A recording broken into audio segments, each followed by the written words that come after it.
अस्सलाम वालेकुम दोस्तों, क्या हाल चाल हैं आपके। उम्मीद करता हूँ कि आप खैरियत से होंगे। सबसे पहले welcome to my YouTube channel बिस्मिल्लाहिर्रहमानिर्रहीम। और आज आपके लिए खासकर लेडीज़ और जेंट्स के लिए लेके आए हूँ एवन टोन सी के नाम से क्रीम है। इसके अंदर हेयर ग्लोथायोन प्लस विटामिन सी है। ये स्किन डार्कनेस क्रीम है। इसका बहुत अच्छा रिज़ल्ट है और आपको किसी भी मेडिकल स्टोर, किसी भी फार्मेसी से बआसानी मिल जाएगी। और किसी भी कॉस्मेटिक स्टोर पे आप जाके बोले तो आपको एवन टोन सी की क्रीम दे देंगे।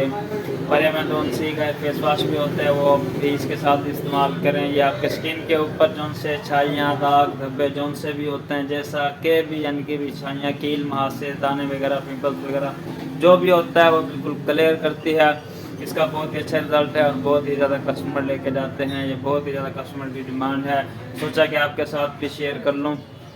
और जो इसकी एक्चुअल अमाउंट है वो है 1895 रुपये।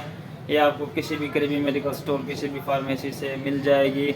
और आप इसको ऑनलाइन ऑर्डर भी कर सकते हैं। और मेरा व्हाट्सअप नंबर है 0302576076। और मेरे चैनल को सब्सक्राइब करें, साथ में दिए गए बेल आइकन को लाजमी क्लिक करें ताकि मेरी हर आने वाली नई वीडियो आप तक जल्दी पहुंच सके। तब तक के लिए अल्लाह हाफिज़।